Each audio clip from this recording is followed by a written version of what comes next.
Olá, eu sou Heloísa Aragão. Eu vim falar sobre um estudo que eu fiz, é uma tese de doutorado. A minha tese é sobre a poeta Sofia de Mello Brayner Andressen, o desempenho político dela. Vou mostrar para vocês. O título da tese é Militância Antifascista a partir da crise do Estado Novo, 1958-1974, análise do conto Jantar do Bispo e atuação na Assembleia Constituinte, 1975-1976. Eu defendi a tese pela Universidade de São Paulo na área de História Social. Meu orientador foi o professor Dr. Francisco Martinho e eu tive a coorientação em Portugal do professor Dr. Joaquim Romero Magalhães. Então eu fiz um trabalho que é uma biografia política da poeta. A Sofia viveu no regime ditatorial, que era um regime que cerceava a liberdade das pessoas, então muito cheio de perseguições, prisões políticas, de tortura. Enfim, não havia liberdade, havia muita censura. E a Sofia esteve ao lado dos católicos progressistas e também de outras personalidades em Portugal que fizeram oposição ao salazarismo e ao regime ditatorial.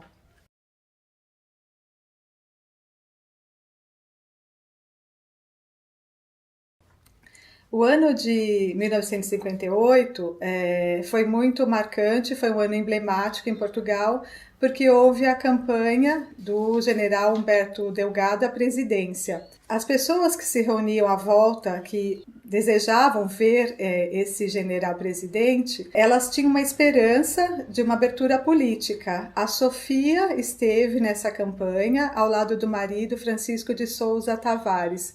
Foi um momento de um sopro de esperança em Portugal. E no caso da Sofia, houve um evento um pouquinho antes, assim 56, 57, também ligado ao combate dela ao regime, que já a direcionou para essa ruptura com o regime. A Sofia era uma mulher branca, da aristocracia. Ela nasceu, então, assim, num berço bastante favorecida. Desde pequena, ela foi alfabetizada em várias línguas, teve contato com a literatura. Acho importante comentar, né, sobre esse recorte de gênero e de classe social, né? Para os historiadores isso tem uma importância. E, ao mesmo tempo, do ponto de vista sociopolítico, sendo a Sofia uma mulher, ela passava pelas mesmas situações, vamos dizer, de limites que as mulheres enfrentavam no regime ditatorial. Havia em Portugal, naquela época, um tipo de dominação masculina muito intenso e as mulheres eram tuteladas pela figura de um pai ou de um marido. A Sofia participou, né, desse mesmo contexto. E esse contexto guardava para as mulheres um lugar sempre voltado ao ambiente privado, ao lar. O espaço público não era um espaço onde as mulheres deveriam circular ou se destacar. Então, nós podemos imaginar que fazer militância antifascista, fazer algum tipo de luta política, exigia um pouco mais das mulheres.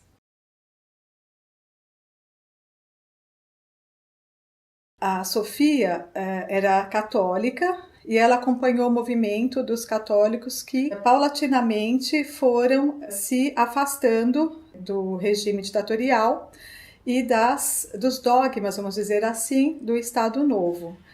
Ela teve contato com esse grupo, participou, e a Sofia também foi muito próxima, foi amiga do Dom Antônio Ferreira Gomes, o bispo do Porto.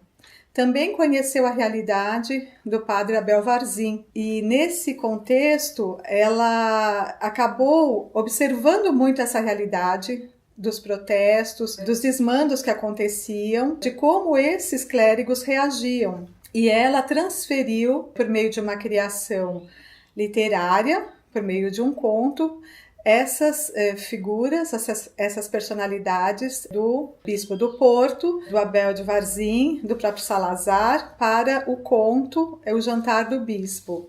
Então ela fez uma recriação literária dessa realidade.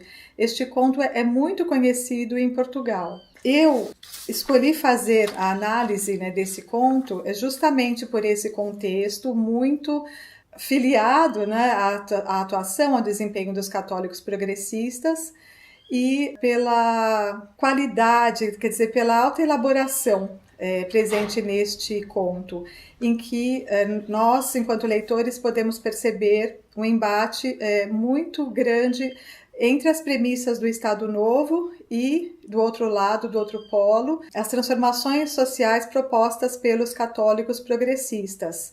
Especialmente no conto, elas giram em torno da figura do bispo, a personagem do bispo, do abade de Varzim e da figura de que seria o homem pobre, né, ou Jesus.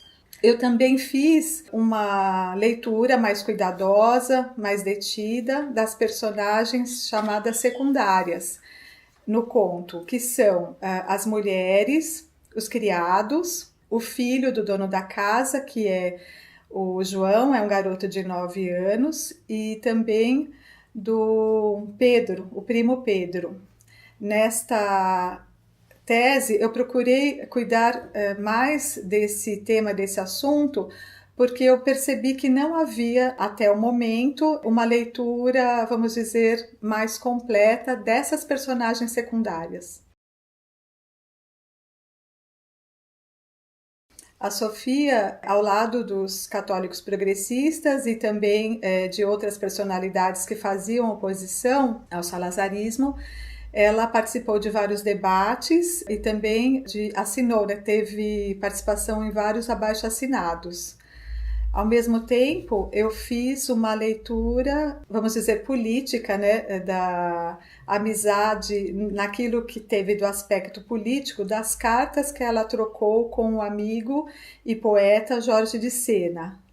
Ao mesmo tempo, eu fiz a pesquisa sobre as associações antifascistas em que a Sofia participou e a participação dela como deputada constituinte em 1975 e 1976 na Assembleia Constituinte, no momento em que ela ajudou a fundar uma Carta Magna em Portugal, depois, no processo, né, que veio da Revolução dos Cravos. A Sofia foi convidada pelo próprio Mário Soares a concorrer a deputada constituinte. O Mário Soares convidou a ela, a Sofia, e não ao marido, que também era militante antifascista.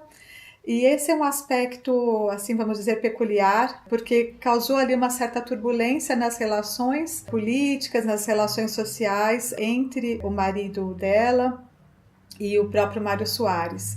Então, a esta altura, nós podemos imaginar que Sofia já era muito conhecida, né, do público, e a escolha do Partido Socialista e de Mário Soares, né, de ter chamado a Sofia era pelo prestígio que ela conferia ao partido. Ela realizou esse desempenho na Assembleia Constituinte, fazendo alguns debates que são muito conhecidos até pela força estética do discurso. Não são muitos discursos, mas são discursos muito impactantes, que realmente chamam muito a atenção. E ela se sentiu muito satisfeita em dar essa participação social, em ajudar a construir a Carta Magna de Portugal depois de tantos anos de ditadura. Foram 48 anos de ditadura em Portugal. Sim, eu entrevistei várias personalidades, algumas que estiveram mais próximos a ela, num convívio cotidiano, e outros que se relacionavam mais estritamente assim, no ambiente político. Eu quero agradecer essas pessoas e vou falar o nome delas agora. A primeira personalidade é Francisco Fanhais, Eu devo um agradecimento enfático a ele, porque depois de ter me concedido a entrevista, ele me passou outros contatos. E aí foi possível realizar a sequência que eu tinha planejado. Também entrevistei Frei Bento Domingues, o Nuno Teotônio Pereira, em memória, porque ele já é falecido. Eu agradeço. A Catalina Pestana, o Guilherme de Oliveira Martins, a Maria Luísa Sarsfield Cabral, a Dona Maria de Jesus Barroso, em memória, também já falecida, José Manuel Mendes, a Maria da Conceição Moita e o Francisco Louçã.